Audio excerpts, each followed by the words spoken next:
Of course, the quarterfinal set between Legendary and Cloud9 Tempest. For those of you just joining us, these two teams playing for seeding. The winner will take on Frank Fang Gaming tomorrow, and the loser will have to face off with the first place seed Misfits and yet another best of three. But this is game two. Cloud9 up 1-0. Picks and bans coming out very quickly. LeBlanc taken away from Yasui. Callista banned on the opposite side. Looks like they don't want to give Impactful a chance to play that.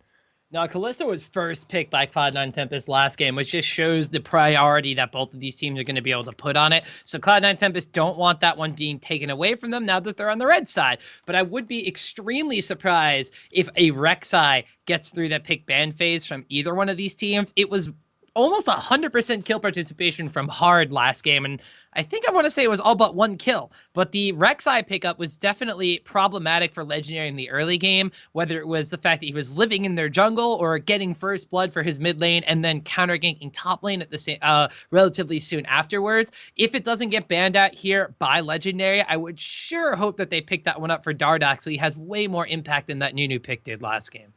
Yeah, and really didn't see him utilize the Nunu pick too well there. I think they were thrown off by that early lane saw from Cloud9. Cloud9, a more experienced team, more experience with coaching, more chances to practice as a unit, and as a result, their macro strategies coming through for them very well. On the opposite side, though, a lot of strong individual players on this Legendary lineup, and it looks like Sivir going to be the first pick here, impactful. You said it yourself. You wanted to see an engage tool, and here it is on the hunt. That is definitely an engaged tool from them, but I'm really surprised that the Rek'Sai is going to be potentially allowed to be grabbed up, and more importantly, that Rek'Sai was actually picked up last in the Cloud9 Tempest pick ban phase last time around, so maybe there isn't as much emphasis on it as I thought there was going to be, but it really was a powerful tool in the early game. But yeah, from Legendary side, picking the Sivir, this is their go button. This is what they were lacking last game. This is what I would love to see the Rengar be picked up again, because now the Sivir is going to thrive by giving that on the hunt and the thrill of the hunt. Well, the double hunt synergy, I guess, from both of them. But the ability to just run in and catch somebody out of position and create these chaotic fights rather than trying to get into chaotic fights around objectives like they were trying to do last game with the Nunu pickup, with the Rengar coming in from top lane there. It didn't necessarily synergize as well as this potentially can. And on the opposite side for Cloud9, looks like we're going to see a similar comp from them, though. A slight variation. Hard picking up the Nunu himself. Maybe eager to kind of show Dardoch how it's done. We'll have to see how that pick works out for him. And then Solo, once again, going to take the Maokai. And I've been pretty impressed with Solo as a player overall. You know, we've seen him perform incredibly well on more carry-oriented top laners. And now being willing to shift into a more supportive style to fit what the team needs. And we're going to have to see if a similar thing happens for Acadian, or as you said, are we going to see the thrill of the hunt on the hunt, the double hunt? Are we going to see another Rengar, or maybe something as out there as Yasuo, as that's a pick he's enjoyed in the past? Actually, I don't know if we saw Gragas or Sejuani picked or banned in the last game either, which kind of led you to think like this Nunu pickup is something they're really going to want to synergize with the team composition. We'll have to see about that. They were hovering over the Rek'Sai for a second. I was getting kind of excited, but the Lulu and the Ziggs coming out from Legendary. So we have a Lulu and a Sivir. If this didn't scream Rengar composition, I don't know what will. They even have the Ziggs to stall out and just wave clear for ages, so they can potentially catch somebody out trying to disengage or trying to go back in lane at that point in time. So this is also one of the only mid lane wave clear champions that was left open last game from Bishu, but he wound up not, like the Xerath was banned away. The Ziggs was banned as well, yeah. In fact. That Bishu was not allowed to play this last game. And like I said, we haven't seen too much from Bishu yet, but you know Cloud9 must have some experience with him as they banned it out, and now it makes it through even to second rotation. So it's going to be interesting to see exactly how they respond here. And I'm wondering if they're going to give Yasui last pick, or if they're going to pick something now that they can see the counter pick matchup already. If they give Yasui last pick, they'd end up last picking a support or an AD carry if they didn't. So not surprising to see they pick up the Alistar and the Jinx combination here, just in case there's some sort of lane swappy shenanigans or something going on. But this does, of course, hide their mid lane pickup for last as well. The Alistar, the Maokai, the Nunu, really, really, really beefy front line and a Jinx kind of sitting in the back and just dishing out large amounts of damage behind a very beefy front line is kind of where you want them to be. This also screams tower pushing to me because you have the Nunu Blood Boil on top of the Jinx, who has her own attack speed bonus and is already known as a kind of tower destruction monster. Now you're giving her a Blood Boil on top of that one. Cloud9 Tempest might be looking to rotate around the map and take out a lot of towers early, but it's going to have to be really, really early before that the Ziggs really comes online. Once you get like an Athene's Unholy Grail or like maybe even one extra item on the Ziggs, the wave clear and even just a blue buff, actually, the wave clear really kind of comes into play, and it's going to be really, really hard to siege down on that composition. And of course, this is kind of Cloud9 showing that they have a little bit more flexibility in their style. Do you think we're going to see, excuse me, do you think we're going to see something more supportive here coming in for Yasui? Or is he going to play another damage threat like Cassiopeia? What are his options here as we see Rek'Sai and Nautilus locked in on the side for Legendary?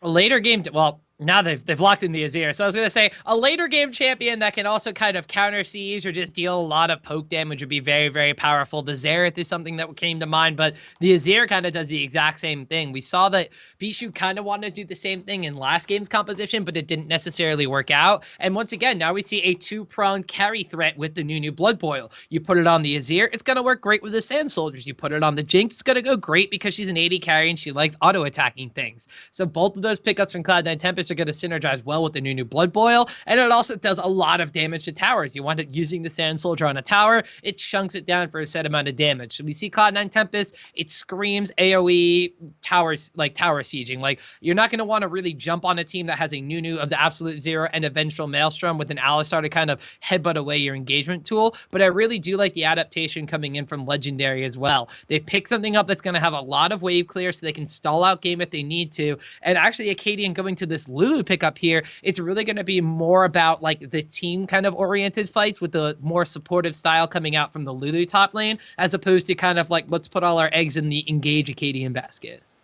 Well, it looks like they've got a pretty strong team. Definitely two very different compositions. It'll be interesting to see when and where they decide to pick their fights. Of course, impactful on the Sivir. You know, not something we've seen too much from before. Definitely prefers those picks like Lucian, those more early game carry-oriented picks. But obviously, they have an absurd amount of mobility. And Alistair, once again, making an appearance, this time in the hands of Sheep and Law Pally, finally busting out this Nautilus, a pick that we didn't see as much, or we haven't seen yet in these two games. So I was surprised not to see it picked before. Now it's getting picked up, and a lot of aggression going to come out from these picks on the side of Legendary. But 2 minutes left on the spectator delay. What's your lane to watch here? I really have to say the lane to watch is actually, it's not really even a lane. I want to see what the lane swap situation is. Legendary had a really difficult time adapting to the lane swap in game number 1. And even though they did send Acadian to kind of do the double jungle and he hit level 2, whereas Solo was still level 1 when they swapped lanes back, they weren't able to get the pick that they waited for in bottom lane. And they kind of slowly but surely lost advantage. They even gave up a kill to Lod in a 1v1 AD carry versus top laner situation because of the level advantages that Lod had in that one. So I'm really looking to see how the duo lanes play out, I guess. If there's a lane swap, does Legendary react better to it? And if not, is that what wins Cloud9 Tempest the game? And we'll have to see. A minute and 30 seconds left on this spectator delay. And of course, head on over to wellplay.org/giveaway. If you're already following Razor or AlphaDraft on Twitter, that's 2 entries already. Check them out on Facebook. You got yourself a neat 4. A whole set of peripherals going to be given away, but we'll be back with Game 2 between Legendary and Cloud9 in the AlphaDraft Challenger League in just a minute.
Welcome back, ladies and gentlemen, to the second game of the night for the AlphaDraft Challenger League. It's the quarterfinal matches between Legendary on your blue side and Cloud9 Tempest up a game on the red. Starting up for Legendary this game as Sui takes a lot of damage here. It's going to be Acadian in that top lane, Lulu. Dardoch now with his hands on that Rek'Sai pick. Bishu in the mid lane on this Ziggs. Impactful and Law Pally in the bot lane. Sivir and Nautilus at their disposal. We'll have to see. I was a little bit distracted by the dancing that was going on in the mid lane and the fact that they just kind of fed each other a ward kill over there. So Yasui gonna be starting off with a little bit more golden here. Actually, even though both of these teams are just kind of lining up at the line of scrimmage on the river, both of them are just kind of fighting against each other and jockeying for position and really hard pressed to put those wards down in the jungle to really kind of scout out where their opponents are going to be. Last game we mentioned that Cloud9 Tempest, when they're playing against the Nunu, wanted to put deep wards down into the enemy jungle to try to scout out where the Nunu was going to be, so they knew if he was going to be going for an invade on their own buffs or not, and they wound up trading red buffs. So no surprise to see both teams kind of doing the same thing this time around. Solo on Maokai actually going to be getting sapling toss first, so he's going to wind up stacking those up, TPK to early level 2. But like I said, the lane slot situation was really what I was going to be looking for. Nobody has really kind of seemed to sniff this one out. It looks like it is going to be a 2v1 situation, but Acadian's waiting in top lane, and I thought he was going to try to get some surprise burst damage on live, but he just backed away.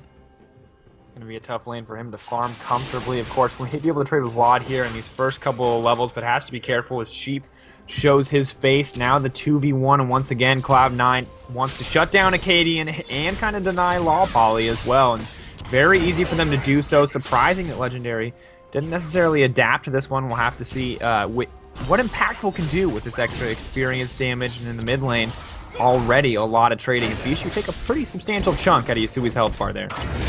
Yeah, so both these mid laners, we'll have to see if this matchup pans out any differently. Last time around, it was Cassiopeia versus the Azir, and it was Yasui on Cassio that hit that BS late game damage just a little bit earlier than Bishu was going to be able to do anything about it. And we also saw, of course, Hard providing some early ganks on the Bishu, picking up first blood in mid lane. This time around, Bishu's got the Rek'Sai, and like I said, that's going to be a little bit of an interesting kind of choice for Legendary. Are they going to use the Rek'Sai aggressively and get some early pressure down for their solo lanes that fell behind last game?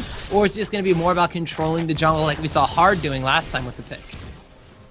Have to see indeed. Does look like there's some attention being paid over here to the Scuttle Crab as Sivir can just push this wave into the tower. Maokai finally headed down. Up a little bit of CS. Only one actually at this point as they now tie up. Acadian able to farm at least somewhat safely on this Lulu pick, a lot more safely than that Rengar early game, so should do just fine. But a little bit of aggression here as Impactful pushes this wave in, a surprising decision. Could be in trouble though. Sheep on the back side, they may try to find the dive. This is pretty questionable here. Sheep may go in anyway, gonna get the knockup, gonna get ignited, but will make it out. Hard already. First blood though taking place in the mid lane. Lod getting locked down, trying to find his way out with the heal. Hard trying to find the kill on Acadian. Will grab one for himself, so a 1-for-1 exchange. We wanted jungle action, and they gave it to us. Dardoch not either stopped yet. Law Pally trying to find his way in. The Chomper's being used up. Lod with absolutely no mana, but 4 members are here. Dardoch gonna get the knockup onto 2, but could be in trouble. Sheep knocking him down, and now another kill in the favor of Cloud9. Trading back and forth, but Dardoch staying a little bit too long. Yeah, I was thinking that dive from Cloud9 Tempest was a little bit questionable up there. They took a lot of damage under tower, but Hard took no damage, was able to chase down back towards the second tier tower and pick up the kill on Acadian, and then Lod had such a good bait. No mana, low health, pretended he didn't have flash and had the flash right from the tower, but he just goes over the wall and baits that in. Perfectly played by Cloud9 Tempest. Alpha Bay really digging out of that one, but Cloud9 is not done yet. The Blood Boil down on the Lod. They may find another option to get in here. Hard gonna have to pack off, and yeah, last game I thought was aggressive, but that game was calm by comparison as we see constant pressure put on each and every one of these lanes, a special focus on this top side of the map. Yeah, and I thought Legendary really kind of had the edge by sending their support to go up into that top lane and support the Lulu before the minions reached the tower. But Cloud9 Tempest has had another plan in mind. They wound up going with the 3/4-man dive as Solo even came around with the teleport to continue that engagement. And even though they wound up picking up first blood in the mid lane against Yasui doesn't seem to be all that deterred. He's just poking down Bishu right there, utilizing the Sandstormers so aggressively in this mid lane matchup. And you can see this is a huge difference between the previous matchup. Dardoch, though, trying to find an engage. So he could be taken down here. He can't make it out. Sand Soldier is going to knock Dardoch up. An aggressive play. The heal coming out, but he stays too long. The Ignite able to pick that one up. Dardoch getting taken down, and a masterful display from Yasui. No flash on Azir, and Dardoch coming in thinking that Azir is just going to fear for his life, but instead of dashing away, he dashes in and gets the knock-up in tower range. The extra shots come down. Like you said, even though Bishu was a little bit far away, just farming minions at that point, couldn't really come over the wall to get support, uses the heal, but the Ignite cuts it in half and just takes him down. Really, really great play by Yasui. Now he's got a level advantage too already with the Emperor's Divide. Zig's not yet level 6. And just a beautiful display of confidence coming in from Yasui. Most mid laners may have, hesitated to go in there. I thought for sure he was just, he'll just leave. He'll just leave this fight and he'll be fine. Like, no big deal. But no, turns it on Dardoch. Dardoch caught out, locked down, and taken out. Is now Yasui up 1-0. And it's not a massive lead at this point, but it's a huge showing of confidence. And it's got to shake Dardoch there. He's going to have to rethink his approaches into this lane. Yeah, like we said, the Rek'Sai pickup was going to be a bit more of an aggressive jungle pickup, but after getting first blood in mid lane, he wound up dying trying to counter gang top lane. Let's see if it winds up working out here. Finds his way in. Lod could go down. He will go down. I said Dardoch may not have the confidence. Looks like he's not even remotely shaken. Moves his way into top. Another quick pickup for Legendary. Yeah, and I really like that from Dardoch. Even though, like I said, he wound up giving away 2 kills after picking up first blood, he's not going to stop aggressively ganking early with this Rek'Sai, because the worst thing that happens is Nunu is there, or maybe he walks into a support, and there's not necessarily a lot of damage threat coming out from that. So even though he has gone a little bit too deep once or twice, and that's resulted in his deaths, he hasn't necessarily, died because there was too much damage or a counter gank went awry. Although because he shows top lane, that's signal for a free dragon here from Cloud9 Tempest. They have the Nunu, the Consume Smite combination. That goes down easy, and they got the first one of the game for themselves. That may not pay off too much right now, but with the scaling pick, like this Azir, like this Jinx, you have to know that it's going to be pretty important as they move later and later into the game. Already hard on this Nunu jungle, showing a pretty confident display. Acadian could be in trouble, though. Does have the ultimate available, but may not be enough. Is using it. It may be too little too late, though, as he is going to go down. And Acadian barely making it out. Whimsy going to save his life. And it's just so close. The zap. The minion. Hero minion there. Acadian thought he was going to pay for being out a little bit too far. Had to flash up in just a couple seconds, so we thought he was going to be safe. No wards in the river, though, so the Alistar was able to come in. But that was just... it was lucky. I'm going to say it was lucky that he got away with barely any health in that engagement. He probably should have gone down there, but now he's going to have the teleport available to come back and defend against this tower, and that was something that Lod really needed, because even though he's picked up a couple of assists, he's so far behind in CS because of all the constant action and all the attention being paid in the top lane. And now Dardoch's in the top lane. Looks like he may be back for a little bit of revenge. Of course, no Lulu ultimate available, but he's going to be able to unburrow right on top of Lod. Lod trying to find his way out. Has used heal. Skirmish to Saber as well. Dardoch with the previous tunnel, making his way back in and grabbing a kill. Could be in trouble here. Solo there as well. Yet another tunnel escape. May not be enough, though. Lulu just running for his life. Acadian is going to make it out of that one. Dardoch will trade his life, though. It looks like his top lane turret as well. As both Alistar and Nunu push in for this one. Acadian scared to go in on that. Yeah, but at the same exact time, look at bottom lane. Legendary is responding by they took the tier 1 tower in that fight, and now they're just pressing down onto the tier 2. Solo teleported up to that top lane, so there's no pressure to push them back against it. They're not going to be able to take it down, but they've got it to 825 HP. So in the grand scheme of things, it's a kill for a kill and a tower for a tower, but all that bottom lane pressure in favor of Legendary now, and with how aggressive this Rek'Sai has been, that opens up gank paths toward that mid lane where you're seeing with blue buff right now has been bullying around Ziggs. See exactly what they do here. Bishu, as you said, getting slowly and surely bullied out of this lane. Dardoch may try to find his own blue buff back. Has to be careful, though. This might not going to be enough. Hard a little bit quicker on the trigger there. More appropriate timing, but he is going to get knocked up. Looks like Acadian going to back out, though. Absolute zero use. Dardoch will get caught in it. Not going to do too much there as he manages to make his way out. And Legendary, a much better showing from them this game, honestly. They actually have a gold lead. They're looking a lot more confident in their play. And this looks like the difference between Dardoch on Rek'Sai and Dardoch on Nunu. I'd have to say the gold lead right now is all the difference between Sivir and Jinx. The playstyle from Dardoch on Rek'Sai and the playstyle from Dardoch on Nunu is like night and day, but the reason that Legendary are looking so good in this one is because Impactful has just had a free lane to farm this entire time. Now that they put so much pressure on the bottom side of the map and Maokai Solo has frozen that lane, they are moving up to the top lane and sending that most powerful pick on the map, I'm going to say right now, in that Sivir to push down yet another outer tower. So it's going to be 2 towers compared to 1 very quickly up here as that Sivir chunking down the tower, top lane already half HP. Very quickly approaching that Infinity Edge, a massive power spike, and we haven't even seen On the Hunt used yet. And just think this is exactly the lineup is supposed to do. Yasui trying to find his way in. Getting locked down, depth charge use as well. Sheep with the disengage is going to flash his way out of that super mega bomb. But I can super mega bomb out of Ziggs' ultimate. Super mega Inferno bomb, Death Rocket. Yeah. You got both in this game. Yeah, it'd be so tough. Well, looks like just a lot of aggression here. Hard could be caught out. Dardoch getting knocked up. Dardoch knocking up there. Hard finding his way out. Gonna use the quick consume to escape that one. That Raptor. Such a bro. Yeah. Came to the rescue. Was like, I got you. Don't worry. I'll give my life so you can live.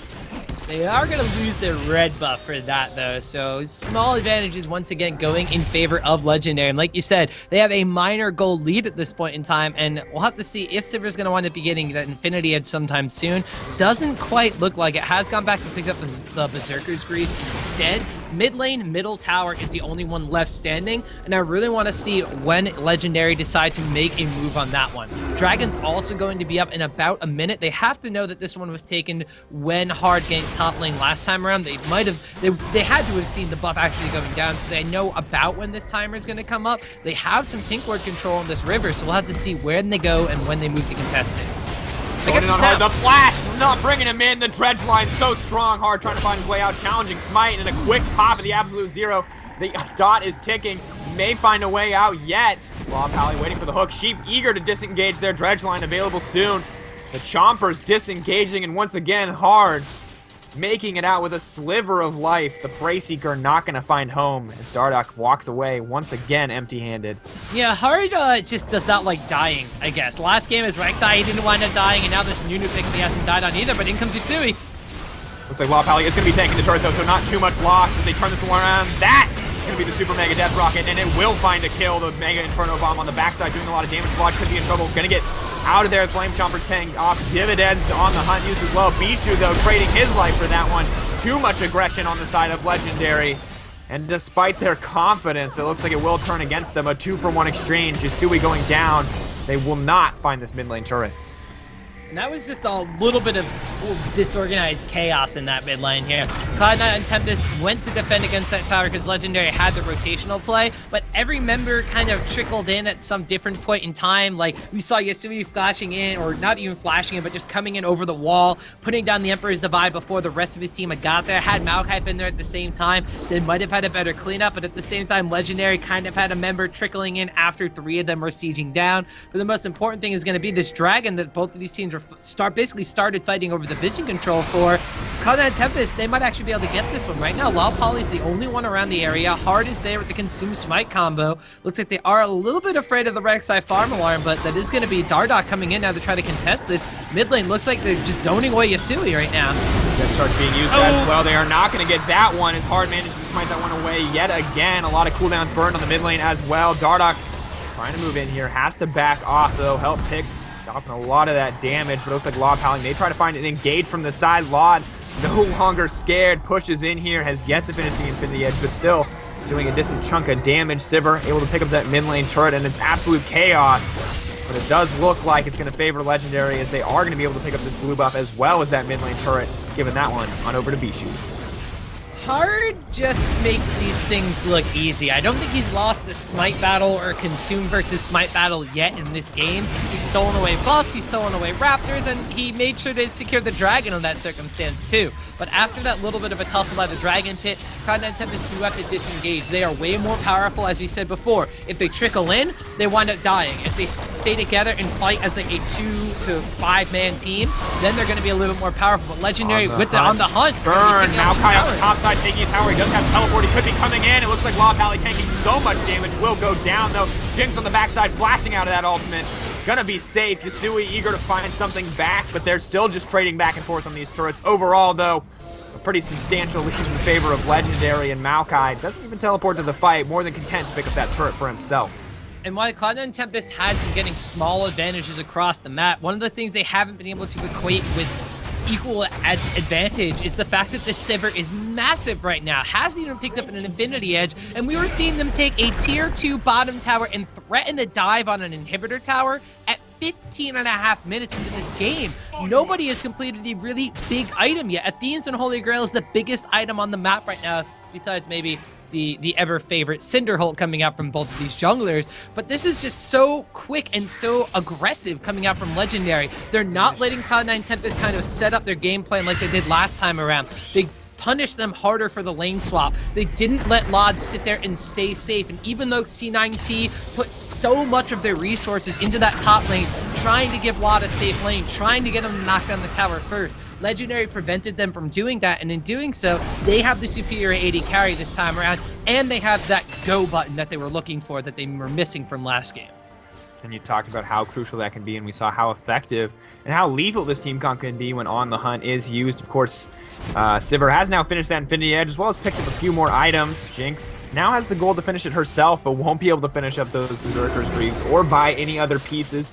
Just barely able to keep up with this itemization right now. We'll have to see how it affects them in the coming fights. And Bishu and friends looking a lot more comfortable this game, a lot more reliant on those comfort picks like the Ziggs, but having a lot bigger impact. You can see Bishu, he's only 0-1-3, but farming up well, keeping up. We'll have to see how well he does once he finishes what I can only assume is going to be a Luden's Echo. Yeah, and once again, this is kind of like the underdog story. Legendary came into this one, like we said, they're not the favorites, so they're not expected to win. Cloud9 Tempest, judging by even though it's the challenger scene, and it's a little weird to hear you say the term seasoned veterans, they are the more experienced players in this circumstance. And the fact of the matter is that after game number 1, when they executed that lane swap, Legendary has adapted to that. They, like you said, some of it's these comfort picks, and some of it is a little adaptation of what their composition is supposed to do. They get a bit more aggressive, they play a little bit more skirmishy, and now they found themselves at this advantage. But are they going to be able to take it one step further? Cloud9 Tempest has been behind for a majority of this game, but they still have 2 dragons compared to 0. Now, if you're on Legendary, you got to try to convert this wave clear and this aggression into siege and tower diving at smart and key points in time. You have to wait for those level 11 power spikes, those level 2 ultimates, and strike before Cloud9 Tempest can get them. If you just allow them to defend up in this mid lane here with the Azir and Jinx wave clearing away, it's going to be really difficult when you don't have that dragon buff power on the on your side. So we'll have to see if they can make the most of this mid lane push. Both teams poised for an engage here. We'll have to see if they can find a way in, kind of backing off here as they let Lulu, Acadian, pick up some farm for himself on the top side. And you mentioned it yourself, you know, Cloud9 definitely the more seasoned veterans here as far as the team goes. A lot more experience working together. So the fact that this relatively young lineup, this relatively young team, Legendary, is actually ahead of them right now by a pretty significant margin speaks greatly of the potential strength of this lineup, of how strong they can be once they've had a little bit more time to get together, and how powerful it is when they play their own game, as we see them now move onto the top side and pressure in this turret. Yeah, I really like the movement that's going on now. They're shoving up a wave and then moving and going for another lane where the minions have actually started to crash into the tower. I wouldn't be surprised if they head back to mid lane and try to do it on bottom side again if they don't get in this fight here. Jumpers finding one. We haven't seen it engage yet. Twisted Advance used. Both teams could look to find something. We'll have to see. Sheep hanging out along the front side. Could look for a headbutt pulverize, and Yasui waiting in the wings. May look for a flank. Looks like both teams are just going to back off. And a brief moment of calm, and this is something that we've seen Legendary struggle with in the past, is breaking these inner line of turrets, breaking these tier 2s. And while they got that early one, we'll have to see if they can get any more. Could be tough to do for this relatively young lineup. Well, one of the big things now is that 3rd dragon is going to be on the map, and if Cloud9 Tempest secure that, that's a pretty big one for them, because that's the move speed bonus. That's going to let them match the rotational play coming out from Legendary. It's going to let them move around and start getting these lanes pushing in their favor, and then meet up to defend the lanes that still have those outer towers. You need to see here, can Legendary get this dragon and then apply pressure? They've moved in, pushed out the mid lane just a little bit, and they already had that bottom lane pushing. Lod is not with the team right now. He's sitting there and clearing out the minions that are threatening to push down onto an inhibitor tower. If there is a time for Legendary to take this dragon, it's going to be now. Bishu playing zone control. I love what they're doing right here. They gotten into the pit. They're going to get this one down. Let's see if... I don't even think they're going to need to fight this one. They're just going to take that and move right back to mid lane and start sieging on that tower. Really good map awareness coming out. On the hunt going to be used, though. Depth charge going in as well. I see if this is more than just a pick and a team fight as Mega Inferno Bomb goes from the backside. Keep trying to find the disengage. Dewey coming over the wall, though. The Azir second he pushes that many people forward, but could have made the wrong choice. He gets blocked up in the back line. No one on the side of Cloud9 ready to respond to that, and a massive misstep coming in from Yasui will turn that. Dardoch, hungry for more, though, is going to get the knock-up on the solo. Bicho coming in for the extra damage. Going to have to flash out of that one. Talked about a team that might struggle to break tier 2 towers. It looks like they've been given one for free, and a massive misstep from Yasui. And like I said, they didn't necessarily have to look for a fight, but if you get a pick like that right in your face, there's no reason not to try to take it. Cloud9 Tempest saw the fact that the pick didn't kill somebody right away, and they were like, we can turn this around, we can re-engage. Yasui comes in over the wall, gets a really great Emperor's Divide, but because of the movement on the map and the way that the game has been playing out, everybody still had summoner spells. As soon as that Emperor's Divide was used, we saw the carries flashing back over the wall, and all of a sudden, it was a 1v5 where Yasui was trapped between an enemy team and his own wall of soldiers, and it just did not work out for C9T. So really good response there from Legendary, being able to just melt down onto the Azir and take up that kill and then push out that mid lane tower. C9T, though, they're going to try to rush down this Baron as quickly as possible. They have the Nunu, so this could go down pretty quickly, but are they going to be able to escape a fight? Looks like Dardoch trying to find the knock-up. We'll have to see who can get the Baron. Looks like Nunu is going to secure that one. The first Baron going over to Cloud9. Lod on the backside, getting taken down by Law Pally. The Boomerang Blade not going to find purchase. Bishu trying to do the damage. Lod getting taken down hard. Could be in trouble as well, but Yasui sitting on that back line, letting those soldiers do the damage. Dardoch, though, going to knock him up as best he can. The Super Mega and the bomb just bringing him down there. I can't say it for the life of me, but a beautiful fight from the side of Legendary. An excellent show of confidence to engage there. And the best part about that fight, if you're Cloud9 Tempest, was you pretty much had everything that you wanted in that fight. Not only did you get the Baron, you had your AD carry stuck behind your front line, and your Azir was over the wall commanding his soldiers and putting out massive amounts of damage. But the problem is they were down in gold. It's a 4,000 gold advantage in favor of Legendary at this point in time. The AD carry got melted in the pit, and after the AD carry was gone, they jumped over the wall, and between the burst damage from the Ziggs Mega Inferno Bomb and Dardoch going over the wall to lock up Yasui in time to take that damage, they were just able to blow up the carries from the side of C9T, and then it kind of devolved from that point. Cloud9 Tempest, they had the engagement. I think they had the fight that they were looking for, but they didn't have the itemization to wind up picking up kills quick enough. Now Cloud9, of course, has this late game scaling composition, and we've seen them perform incredibly well even at a deficit, but they can't afford to keep making mistakes despite getting the Baron and recouping some of this gold loss. They're still at a 4K deficit, and this is the power of this Legendary lineup when they play their own game, as we see them now kind of moving out, creating vision, playing a little bit patience, but still a massive lead. And after game 1, this is not the game 2 I expected. Legendary really showing up here. Yeah, and like I said, the mental fortitude they have just to adapt to the lane swap situation. Even when there was so much invested from C9T in that top lane, there was a 3-man tower dive at level 1/2 to try to put a KDM behind. It worked. And then there was a teleport up there to turn it into a 4-man situation to pick up yet another kill on Dardoch. But that didn't stop Legendary for when they knew that they picked aggressive picks and they knew that they can pick up kills and gank. So Dardoch kept ganking and kept trying to get his lanes ahead that needed to be put ahead. And it worked out for him. Bishu wound up getting ahead, and more importantly, Impactful had been given a free lane early on, so now he's got an Infinity Edge, Phantom Dancer, Vampiric Scepter, and those Berserker's Greaves. 216 CS, the most in the game at this point. He hasn't died yet. There's so much damage coming out from this Sivir that, like we said many times, was kind of the missing piece to what Legendary wanted to do last game. It's their go button, it's a powerful damage source right now, and it's helping them win this game as long as it doesn't die there. And this is kind of the story of the game so far since we've seen that Baron go down. It's a lot of engages, nothing quite yet finding purchase, as we saw Maokai use his advance to engage earlier, Law Pally using that depth charge, and then Yasui there as well, trying to find an engage. Neither team having the backup they need or the necessary situation to re-engage. We'll have to see here, though, as they push in. Both teams poised for something. Both teams looking incredibly strong. The Ludens Echo finish from Ziggs. The Static Shiv on the opposite side for Jinx. And Solo taking a lot of poke here. Could be in trouble. Yep. He won't make it out of that one.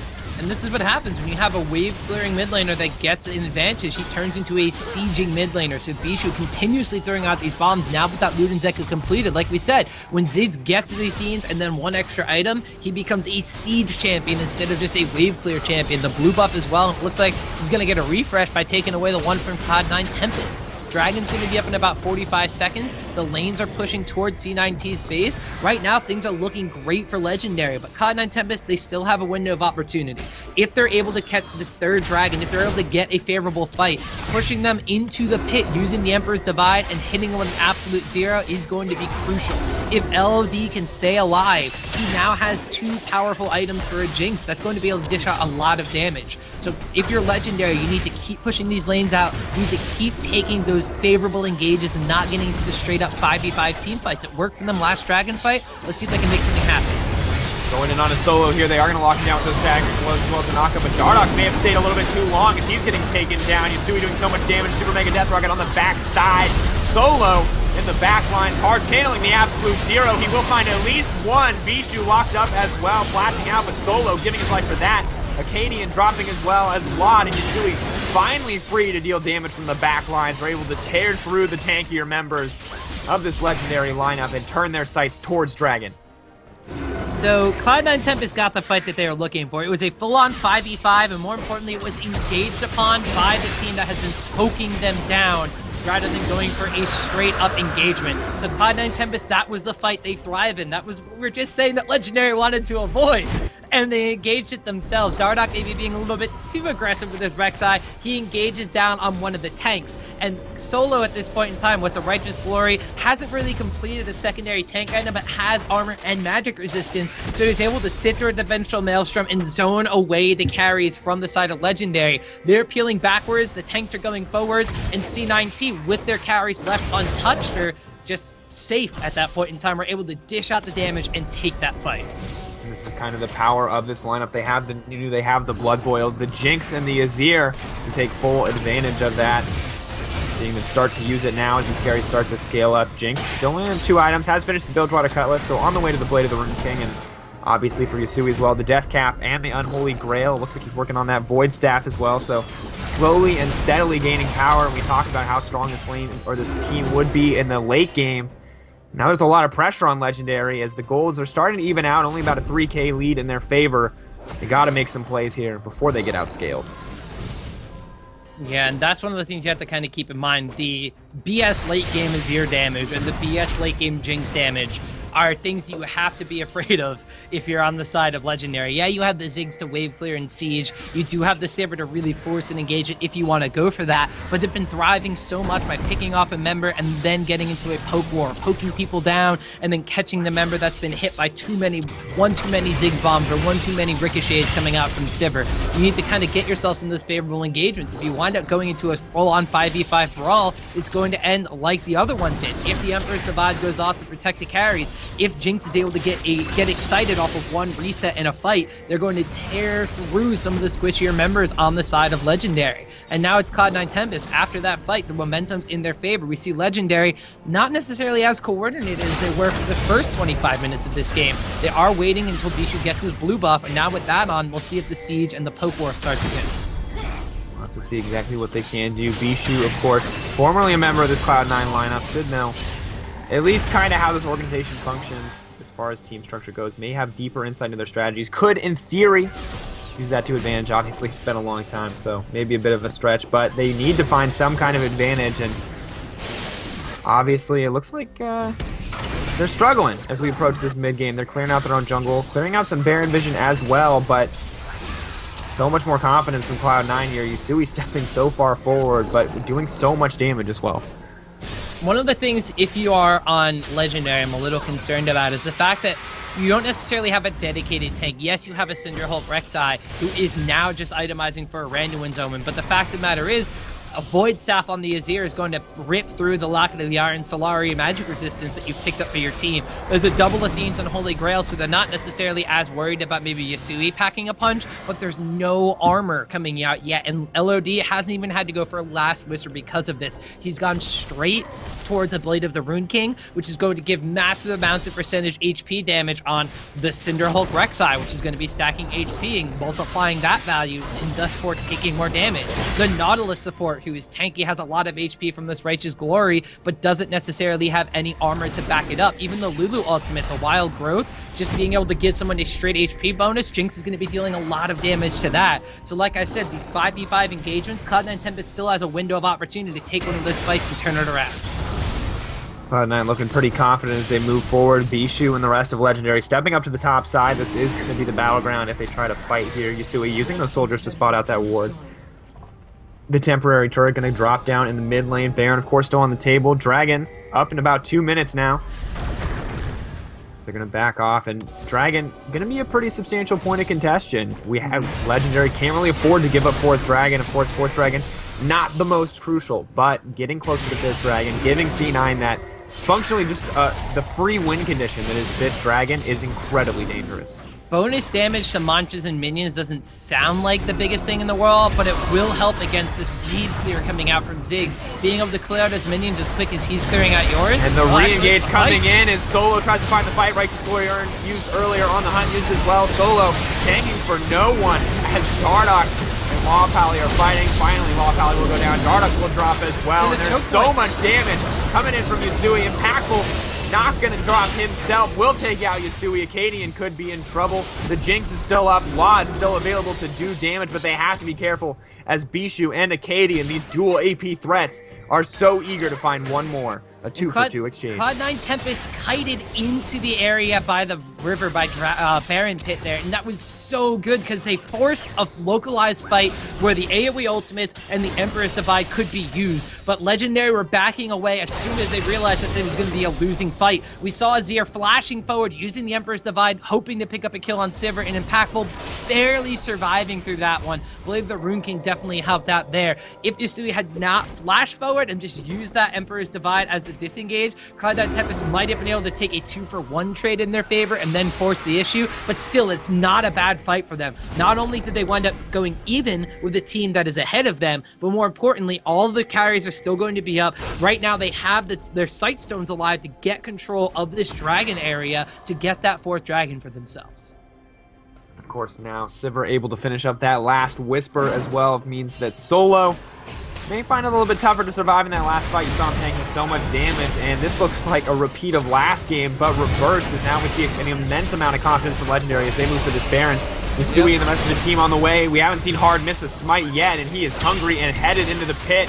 Who is going to get this? It's dropping lower and lower. 2K health teleport coming in. Hard not going to find it. Dardoch going to secure that one for his team. Cloud9 trying to find the fight. Bishu getting knocked back into the squad, going to get taken down in an instant. Cloud9 turning this engage on its head. It's 2 members, or a member drops in an instant, and they manage to leave with their lives, but they back out. They don't have the confidence to engage here, and that means 4 members left up for Legendary with that Baron buff. Cloud9 headed to 4th Dragon. I like the thought process from Legendary. If you want to get that 4th dragon, we're going to make you come to us at Baron. But unfortunately, they took a little bit too much damage. Actually, speaking of taking too much damage, that charge going to take him down. Boomerang Blade on the backside to do the damage as they move in. Once again, Cloud9 forced out of this. They're not going to get anything as Baron drops against them. The Dragon dropping as well, and now the 2nd buff coming in. More importantly, the 4th buff denied.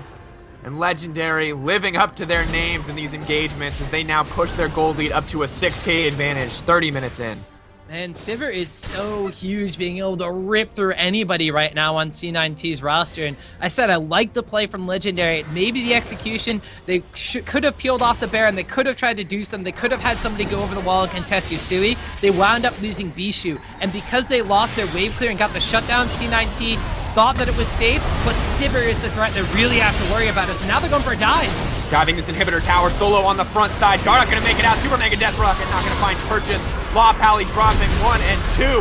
Cloud9 not taking any more disrespect as they push in for this one. The Boomerang Blade on the backside. Acadian giving his life as well. The bomb not going to be enough. Solo barely making it out with his life.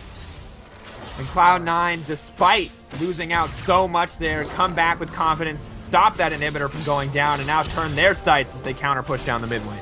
It's just been like one little oversight and then another oversight by the opposing team here. There's only one Baron buff left on the side of Legendary now. And they have a composition that Bishu is coming back up mid lane and they have Baron buff. They can siege a tower, they can poke people off, they can take that tower and then the inhibitor for free and then just back away from it. But instead, they force a dive in a 4v4 situation where they're missing one of their carries and the opposing team has Lod respawning in their base. He doesn't have home guard, but it's still a very short distance to walk from the summoner's platform to your mid lane inhibitor. So that fight gets turned around completely. An over-aggressive dive there. And not only that, but they've wasted that Baron buff now. They don't have that to break the inner line of inhibitor towers. They don't even have that to contest that top lane tower that's been a pesky nuisance for this Legendary team. So they had the quote-unquote win condition on the table that they needed to provide like a front line to siege down on these towers, but they kind of just threw it away in that dive there. Lod just sniped the red buff with a Super Mega Death Rocket. I just want to throw that out there. Just the casual Super Mega Death Rocket into the red buff, picking that one up for himself, and that's a minor advantage, but it's one he's happy to have. That's the reason they nerfed that skill dispatch. And apparently it doesn't stop you from stealing red buffs. Well, when it's max range, it still deals the same damage, just up close and personal where it deals less. Although, he did get a little up close and personal with that red buff. Cadian gonna grab that one for himself. Yusui eager to find the engage. His team is available on the back side. Yusui, though, out of position now. Gonna make it out of the range of that ultimate, just barely tiptoeing his way past the mines as well. Yusui overstepping his bounds, but gonna make it out safely as on the top side, Impactful and Dardoch managed to pick up a turret. They're pushing in to break the inhibitor line. The members of Cloud9 are gearing up to respond. Yusui's left alone, though, may go down to this double threat. And it looks like the tower is going to drop as well. Impactful may give his life for this. TP coming in. Lulu is on the way. The team will be there hard. Not interrupted yet. Is going to get knocked out. Lod locked down on the backside of the fight. Only able to hit Law Pally. Acadian doing so much damage. Impactful is yet to be touched here. Now locked up in the middle of the whole team. And Lod going to grab that one for himself. Acadian has to be careful here. The polymorph coming out. Lod gonna lock him down. Gonna grab yet another kill for himself. And a triple kill going over to Jinx. But Bishu may find an opportunity yet. Lod, fancy footwork keeping him alive. An absolute bloodbath, a 4-for-3 exchange in the favor of Cloud9, but the inhibitor line lays broken. Or the inhibitor tower line lays broken. Now the inhibitor left exposed. Bloodbath indeed, Siva. Now, both of these teams are getting ridiculously bloodthirsty. We saw Yusui flashing in the Dragon Pit, or the Dragon River area, to try to pick up a kill on the onto Bishu, pretty much, and he wound up having to just back away from that when he winds up getting caught out. But then on the top side of the map, Legendary are like, we got this top lane tower, but instead of going back, they greed for the inhibitor tower, and they get themselves in basically what was a 3v4 situation, because you had Yusui on the bottom side of the map, Bishu, and I believe it was Bishu and Acadian were on that side as well. Acadian uses his teleport in that engagement, and they still wind up across the map. I believe it was just a 3-for-3 trade overall. So they wind up going even. They do pick themselves up a tower. The Dragon's going to be up in about a minute and a half, but there's so much constant fighting going on when... Honestly, I don't think both of these teams really need to be doing it, but they're just kind of going like, they're going for the Gusta. They're getting really excited when only one team has a Jinx. You think that wouldn't be the case, but they get a kill, they get an objective, and then they try to push their luck for another one, and they think that they can outmaneuver the enemy team in these fights, and they just wind up bouncing off of each other constantly. Both these teams are excited indeed. Acadian now clearing out some vision as both teams push in. Of course, still a large advantage in the favor of Legendary. Slightly smaller now. Only about 4K, barely, a little less. They can push into this top side. This inhibitor is exposed. Baron respawning in a minute. Dragon at the same point. We'll have to see if the teams want to fight for both these objectives or if they split their focus and decide to do a little bit of a 50-50 trade. Impactful, though. A lot of lifesteal in this build. Bloodthirster, Blade of the Rune King finished up for him. And this guy truly has been sort of the carry for this team. You can see him time and time again showing up when he needs to. 8-1-4 now his scoreline. Truly a representation of that. Yeah, not only that, but because of the way his team has composed themselves, and they're all about running in and trying to pick off weak members using the On the Hunt. He's been able to itemize for double BF sword item, full damage, whereas Lod on this side, he has to worry about some of the lockdown, he has to worry about the Whimsy, he has to worry about the Nautilus getting onto him, has gone for the Quicksilver Sash, so that's one less damage item on his carry compared to that of Impactful. Impactful is actually at full build right now, whereas just a Quicksilver Sash from Lodge. So there is an advantage in the AD carry right now, but it's really about who gets the first kill in the fight. If Jinx gets excited, that could be lights out for the side of Legendary, and we'll have to see here. This could be Dragon number 4 or Dragon number 3. Both of these teams want it. Looks like they may try to find an engagement here. Dardoch going to try to take this one away hard, and Dardoch battling out. Dardoch once again winning out the Smite War, but may trade his life for it. Law Pally throwing out the depth charge from the backside. The Mega Death Bomb on the way as well. Solo gonna get taken down. Law Pally trading his life out for that one. Bijou stepping a little bit too far forward. Super Mega Death Rocket not quite gonna finish it out, and they're actually gonna back out of that one.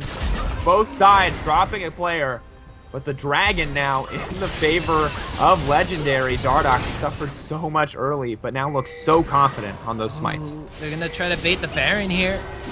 Oh, Sheep way too far forward. Acadian should be able to clear this one up. Legendary said it best, baiting out the Baron there. There's 2 carries left on the side of Cloud9, but they're split up, mostly full health. Well, Yusui pretty low, actually, and they have to be careful. Constant base, they pick another one! Hard, gonna get taken down by the red buff. No, the smite!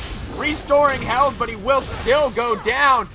Not gonna be enough. Lodge gonna go down as well. No, dodging the boomerang blade on the hunt, not available yet. Heal available for the speed up if he wants to go in for it. Is just playing this one patiently. Teleport coming in, has to be careful, does have spell shield available. Maokai moving in, Acadian there to back him up if necessary. Solo could be in trouble. Dardoch as well, impactful, not taking any damage. Lulu will lose her life to the Super Mega Death Rocket, but Solo will drop as well. Dardoch making it out of that one pretty healthy. Oh, man, it's just so much chaos. Like, I understand hard. It's like, all right, they're going to be going for the Baron. We're going to stop them from doing that. We're going to wind up giving up our jungler, and then they're going to wind up having to back away. Oh, wait, our carry's caught out of position now. Oh, wait, we can catch their carry out of position. Oh, wait, our tank's caught out of position. And all in all, the fight by Dragon Pit was like both of these teams killing one tank from each side and then giving each other the space and respect to back away. But as soon as Baron was entered into the occasion, both of the teams just kind of went flailing into the pit. But Legendary were the ones with the upper hand. They got to the Baron side first. They were waiting in the brushes. They had wards over by the enemy red buff to scout out when Nunu was coming in. And then it was just a pick fiesta from their side. They get the second Baron of the game. That's the tool they need to break these inhibitor towers. They've already gotten the one in the top lane, but the bottom and middle one are still up, and they haven't been able to crack those for about the past 10 or 15 minutes. Let's see if they can utilize this Baron buff better than the last one.